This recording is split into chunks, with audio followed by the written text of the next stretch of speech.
All right, what's up, everybody? Two Comics on a Bench in LA continues. I can't even believe we got who we have: dancer, actor, writer, crazy impressionist. This nigga does everything. Affion Crockett's here. Thank you. What's up, brother? Thank you so My much. guy. Yo, What's up, so happy that you're here. How's LA? How's life?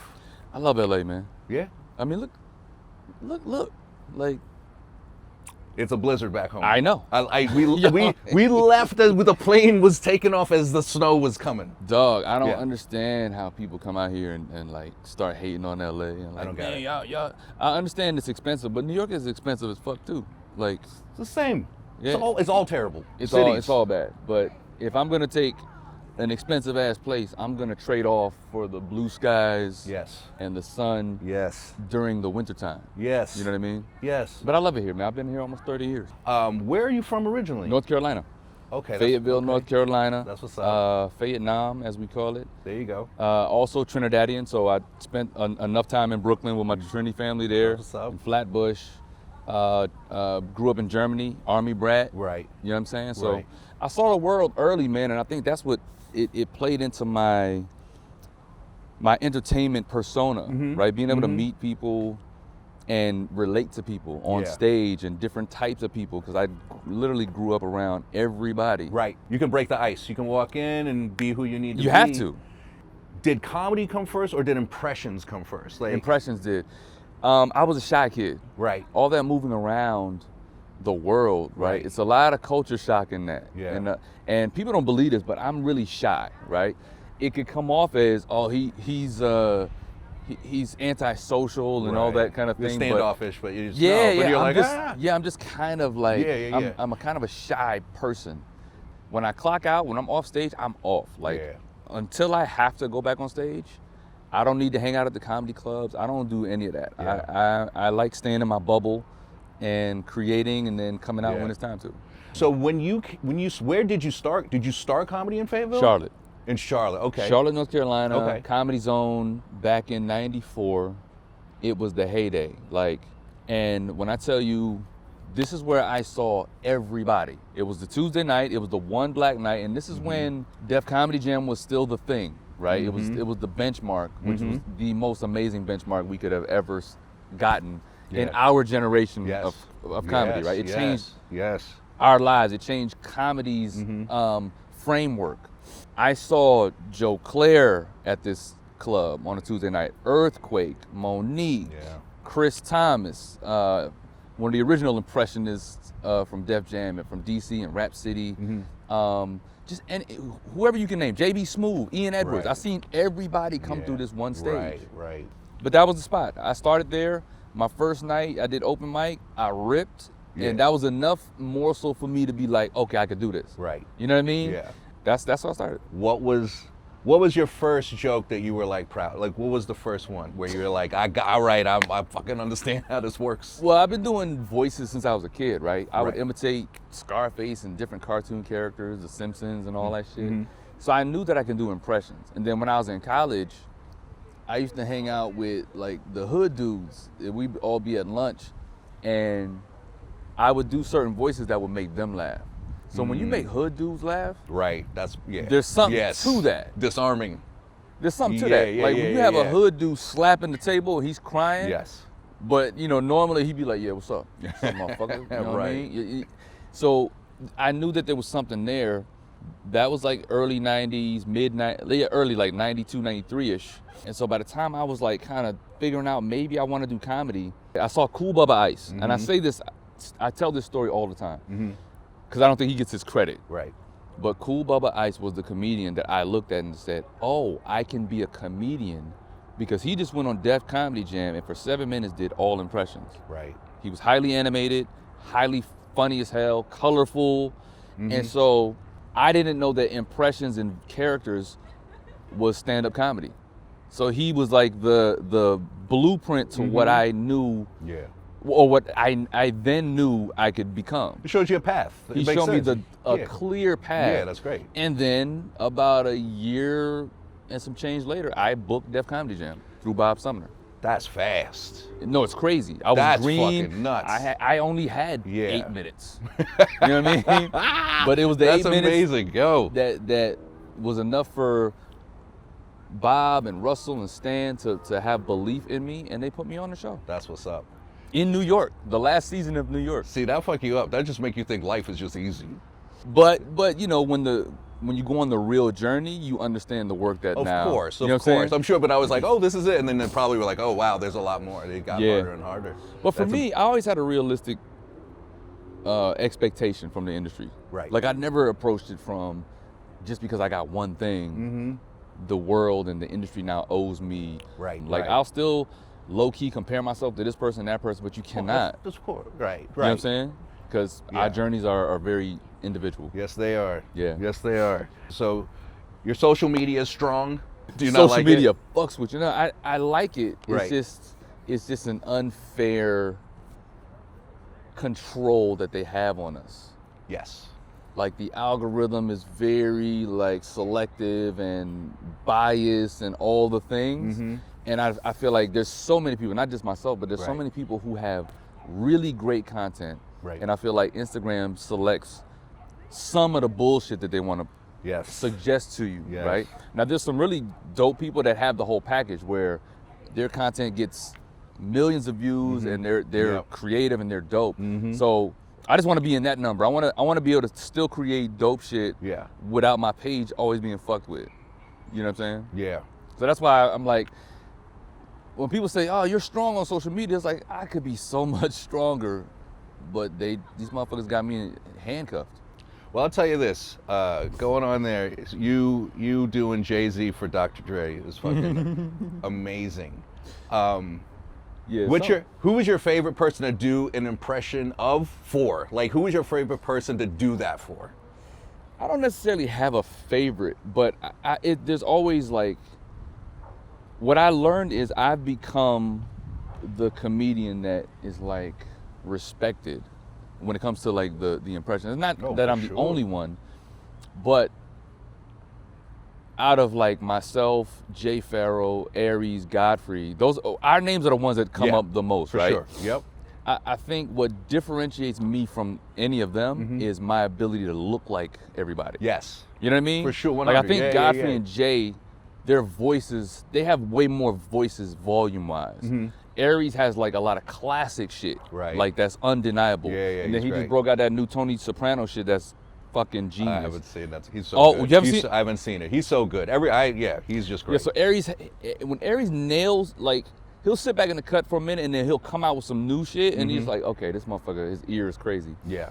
But the point is, I feel like I'm able to morph. So what happens is when Jay-Z runs into me, Ludacris will see me, Russell Simmons, they'll all embrace me because they're like, yo, you're really my twin when you Yeah. do that shit. Yeah. And it's scary how well you do it. Right. You embody it, you know what I mean? So I would say that's the distinguishing factors between me and the other guys. Do you guys call each other? We used to talk more, but you know, everybody just be on their own journey. Yeah. Everybody's focused on doing their thing. But you know, when I see them, it's always love. Right. Yeah. I always wanted to be like impressionist competition, be like leave each other voicemails trying to one up each other. Me and Jay Pharoah used to do that so I met Jay Pharoah, or I learned about Jay Pharoah through Charlie Murphy. Wow. When he was, before Jay got SNL and all that. So Yeah. he used to call me all the time and we would just laugh on the fucking phone, doing like battling Jay-Z and I had a Will Smith before he nailed his Will Smith. So I had a variation of it. But yeah, long story short, we used to always be on the phone giggling and shit with these impressions. Yeah. But yeah, it's all love, man. It's Yeah. all love. There's one of my favorite movies you're in, Soul Men. Oh yeah, Bernie Mac. I gotta just ask, as a Jackson. nerd, you're great in it. You're a good Thank bad you, guy man. in it. And what was that like? What was that experience? Like, great director, those guys. Yeah, I mean, Malcolm Lee, one of my, I always tip my hat to him. He's put me in a few of his projects, and he was just a fan and then became a brother. Right. You know what I mean? Yeah. So for him to come to me and be like, yo, I want you to play this character opposite Bernie and Sam, It's crazy. nigga. That's the call. That's the call. Yeah, it's great. And so I knew that I couldn't drop no part of the ball. I had to play my part. So I just came up with this character that was like really kind of over the top, but still like made sense for the character, Right. for the scenes. Right. But great. Like Bernie and Sam treated me like a nephew. Mm-hmm. They were really cool. They Bernie, man, just how gracious he was with people. Cause we were filming in Memphis. Wow. And Shreveport. They went to New York to shoot a scene at the Apollo, and on a break, there's a full audience full of extras. It's the Apollo Theater. Right. He grabs a microphone from the AD. He does like 20 minutes. Just freestyle. Yeah. You know what I'm saying? Yeah, that's what's One up. of those sets that was so funny that will never be seen That's so crazy. by the public. That's So, amazing. Did you do your Bernie Mac for Bernie Mac? I did a version of it, and I think he saw the Def Jam. And when I met him way before Soul Man, and I just Right. like, yo, thank you for like being one of my inspirations. Right. Like the Bernie Mac impression was the first impression I opened my set When with. you did it in Def Jam. And it gave and I it saw gave me yeah. the confidence. Bernie gave me the confidence to be on stage. Right. I was like, if I could harness his voice and be as bold as he is when he's Yeah. on stage, then they might like me too. Yeah. So I was just a fan Yeah. that became a performer. He pushed people to do it. Yeah. You know? One of the last things he said to me, man, actually the last thing he said to me before we were doing the photo shoot for the poster, Yeah. he said, I see a lot of myself in you. Mm-hmm. Keep going because you got all the tools Right. For sure. to That's dope. do this thing. And I was like, wow, Yeah. big high praise from a As goat. big as it gets. Yeah. As big as From it a goat. gets. Yeah. That's. Yeah, man. Yeah. I see more opportunity for black comics on the West Coast. Like there's more black shows, there's more black stuff happening. Whereas New York, New York's like, we got our two black guys. You know what I mean? With a lot Really? of clubs. See, I don't know enough about New York's scene Right. to speak on it. Got right? it. Fair. I didn't come up through it. Right. I know that New York has I feel like more opportunity to get better. Yes. Faster. Yes, for sure. More stages, Yeah, more. And New York has well, LA kind of has this too, but New York has a camaraderie that I didn't really experience anywhere else. Where comedians are like, yo, I got this stage. I got Right. like, y'all Yeah. actually Oh, for network sure. with Yes, each other and yes, like, yes. y'all got a lot of stages per night. Yes, for sure. And y'all all hit each other up like, yo, Yeah. come through. Yeah. LA kind of is a little gatekeeper-ish. And so, and me, I've always been, I just always marched to the beat of my own drum. Right. When I moved here, even though I knew I was starting over and starting from scratch, Yeah. I had Def Jam as a credit, but I didn't come out here saying, they need to recognize me from Def Comedy Right. Jam. I was like, nah, Smart. fuck it, I gotta start over. Right. But I am not waiting in fucking line. I'm not signing a list at 2 p.m. Yes. with hopes to get on, The potluck or stage some at shit 9. for 3 minutes. Yeah, opening up for the actual show. Right. Or I'm not gonna put on a t-shirt and bartend and work at the fucking club while Yes. hoping. Fuck all of that. Yeah. I knew that when I came here in '98 that was not gonna be my path, and I chose to just be like, whatever I gotta do, I'm gonna figure this thing out to where I can do it the way I want to do it. And I stopped doing stand-up for like 15 years. Wow. I retired, and then I came back Yeah. like 12 years ago, Yeah. and been loving it. I feel like that happens. I feel like if you're stand up and then the acting world opens up to you, it just makes more sense to focus on that, explore that, make that money, make that name, and then come back. If you can do both, that's one thing, but And then I didn't love stand-up. That wasn't my thing, especially when I first came up. Yeah. Even though that was a thing that introduced me to Def Comedy Jam in the world, but something about the lifestyle I didn't like. I didn't like touring, hotels. At the time, they used to be able to smoke in clubs. So you're on stage and motherfuckers are smoking. Like the lifestyle just wasn't a healthy one. For sure, And, for sure. Now I can go out on my own terms. Like I'm Airbnb, I rent my own car. Like I can move the way I need to move, and they're not smoking in the club. So, and I'm different. I have some credits now that the audience will show up for to see. For sure. So I can move a little differently now. But back then it was just like, I don't want to keep going out here doing this. So let me just focus on this acting shit. Yeah. And that's what I did. Smart. Yeah. It's tough. The grind of doing comedy is a couple of dollars a night. You do act, you're like, shit, I made more in one day acting than 4 years of stand-up. You're 52. Worst Right. relationship. What's the worst relationship you ever had? I had an ex that was long distance, lived in Germany, and I preferred it because I like my space. That's it. You know, she used to argue with me and shit. I was like, bitch, go to your room in Germany. You know what I mean? She'll come back like 2 weeks and shit. She'll be froze up, coats, and just mad, just chilly. Still mad and shit. I'll be like, you sure you want to argue again? Because you're going to need a passport to apologize, bitch. That's so get the funny. fuck out my face. I got a lot of married friends, and all of a sudden, in this weird, like, few months, and I had several friends, like, within weeks, tell me that they're in relationships where they're not having sex with their wives for over 5 years. Have you heard any shit like this? I mean, we've heard that since the beginning of time, right? Right. As soon as that ring goes on, the 5 years? the pussy closes up. 5 years? I don't 5 know. months is crazy. And they wonder why niggas cheat.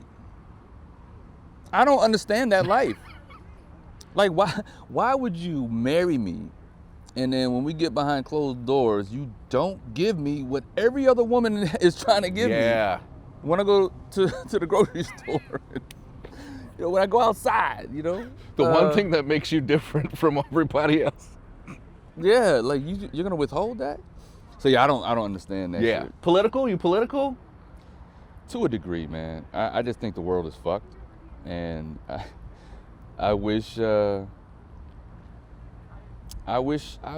world peace. Like that was the cliche wish when we were kids. Like, oh, I wish for world peace. Yeah. But world peace would really encompass everything. Like, why would you want to blow up somebody's house and buildings and their homes and their schools and their hospitals? It's so crazy. Why would you want to harm human beings over material, money, oil, resources? Right. Like, I have this theory. Whenever we talk about, is there other life in the universe, right? I feel like it's fucking arrogant for earthlings to be like, we're the only life form in this whole fucking universe, right? It's crazy. So we were taught that the sun was the biggest star, right? That it's the biggest star in the galaxy or whatever, right? But we was also taught that the sun is a star and all the other, so I'm like, well, all the other stars are suns. So they're light years away. Right. So when we see the star with our naked eye, we're not really seeing the star. Right. Go with me, I'm going somewhere with No, this. I'll take it. So that tells me that every star is a sun that potentially has 9 planets around it as well. Because they're so far away, we can't fucking see that. No idea. So that tells me that there's other Earths around all of these stars. We're just the ghetto one. We're the greedy, ghetto, fucking pedophilia-driven fucking planet. Like we're the... That's that Skid Row Earth. Yes. You're like, God damn, everyone's staying away. You're like, man, they'll take your shit, man. We are the I Epstein, landed there. I we are came the back. Shit was Epstein gone. Earth. I think there's way better Earths out there. I hope so. If there's other Earths, I hope so. We just got stuck on this bullshit. You're old enough to remember, like me, where it's like Al Gore was gonna be the president, and then it was Bush, and you were like, oh shit. Yeah. And we you were like, thought oh Bush was shit. the worst. We thought Bush was a saint compared to this Look, new we thought shit. Bush was the dumbest and the worst. Lo and behold. Lo and behold, that motherfucker's royalty compared to this garbage. George Bush was like fucking David Bowie compared to this motherfucker. You see all these videos where it's like they go, if she's down, I'm down, with the girls with the Down syndrome, but they got the fat asses. Have you seen these videos? I'm sorry. The shit is hilarious, and it's terrible because I've only seen one of those, and I can't even. But my What's your take? No, my question is this: Are there women who could see a dude he carrying a hammer, but he's Down syndrome as fuck, like the Goonies nigga, and they're like, all right, fuck it, I'll take it. I'm sure there are some. There's got to be some, right? There's somebody for everybody. That's not just a cliche. That is fucking fact. There's somebody for everybody. There's some random Tuesday, someone will be like, fuck it. I just love the way he be drooling and stuff. Like, it's just, his mouth just be so moist, and he just be talking to me and just be like spraying my face with his, I just like the way he be talking. He's just so handsome with his little, I just be wiping his mouth. I keep I keep a hand towel on me just in case. You know what I'm saying? I keep a hand towel on me. That's my man's right there. That's my man's. It's somebody for everybody. You got man. it. You got it. You got it. The caretaker, plus there's the benefits of being the caretaker of that. Yeah, man. You know people that are so fat that they seem taller than they are? I don't know those people. I don't know those people. I'll just trying jokes on you and see your response. Random. That is very random. Because I've definitely thought someone big, like you're like, oh, they're taller, and then you're like, oh no, they're just that wide. I haven't experienced the taller thing, but what I will always say to like fat people is like, just be honest with yourself. Mm-hmm. And don't give in to the pressures of society, because every fat person don't want to be skinny and in shape. Right. You know what I mean? Right. Because that takes effort. So, you know, we don't need the excuses, you know what I'm saying? You pulling down your shirt, like, yeah, man, I ate too much. No, you just bought, this is not big enough for your body, right? You ain't got to sign up for the gym membership at the beginning of the year. New year, new me. Mm-mm. You go get all that tight black shit, the spandex shit, trying to look smaller. You look Photos from up here. Yeah. Aerial. Yeah, you look like a tinted SUV in the gym. Just don't put that black shit on trying to look smaller. Like, be honest. Eat the fucking chicken. But there's a benefit. I think all fat people are like black folks and Asians. Like, you can't tell how old they are. Like, fat is ageless. Yeah, I don't know if that's accurate. I know some old fat people. Real, because I think like, look, And they actually look older than they actually are. Like you'll see a fat 16-year-old and think they're 50. My thing is, I always say that all fat people look 32 years old. Like a 14 fat is 32, and a 50, like because the fat fills in the wrinkles. I see what you mean there, but the heavy breathing, the dragging of the feet, Right. you know, it's a little, so I guess I was walking up the stairs, man. I had to sit down. For a minute, cause shit, I forgot what I was going up there for, man. Hey, Perry, is the remote upstairs? I'm sitting on it. My fault. A woman could be laying down in the street with her leg almost severed, right? And her man can call 911. If there's a fine ass nurse that comes out of that ambulance, ass, waistline, titties, the woman with the severed leg is gonna be like, bitch, if you don't get away from my man, I will beat you with my lower extremity, bitch. Truth. I will beat your ass with my shin in my hand, bitch. Get away. Find somebody else to come save my fucking life and leg. She go look at her man. Why did you call this bitch? I called 911. I don't know her. I didn't know she was gonna be fine coming out the ambulance. I didn't pick her. And when they look good in scrubs, they look better. Scrubs, I don't know why scrubs enhances. If your girl look good in scrubs, that's a fine ass woman. One of my family members, she lived too long. Okay. You ever had it where you're like, just someone won't, like, she was the old, angry aunt, and this motherfucker wouldn't die. And when she finally passed away, I went in a suit. Everyone showed up in shorts. Like, everyone was just like, thank God. And it was one of those things, it's just like, she wouldn't go. She died fighting. But she was the mean one. My mom was nice. She passed fast sooner, because always the nice ones go. But I'm like, I think it makes me think about the people running shit. Mm-hmm. What happened to natural causes? Right. We need natural causes for you know who. Hey, man, God's will be done. Yeah? That's all I'm going to say about that. That's all I'm going to say about that. What are you doing next? Where are you going? What's going on in your life? My movie is now streaming, a hip-hop story. Mm-hmm. We had some political barriers when we first dropped it. I won't go into those, but now we're in the clear. So it's on Amazon, Apple, YouTube. You can download it, rent it, purchase it, So hip hop story, man. It's my love letter to hip hop. Yeah. You know what I'm saying? Yeah. I saw the trailer. I haven't seen it yet. I'm looking forward. You got to check it out, You man. play. How many characters do you play in it? Like 14. That's wild. Like, but some of them are like background dancers for Hammer and Big Right. Daddy Kane. I play Scoob and Scrap, so I'm just playing whatever needs to be played. But as far as like speaking roles, I'm Cornel West, Joe Budden, in the same scene. I'm Russell, Chris Rock, Luda, Jay, Swizz Beats. Like I'm a lot of motherfuckers. Yeah. I saw it. It looks fun. Yeah. Yeah. Got Cedric in there playing Biggie in a flashback scene. Oh, God. Yeah, so no, it's a fun joint, man.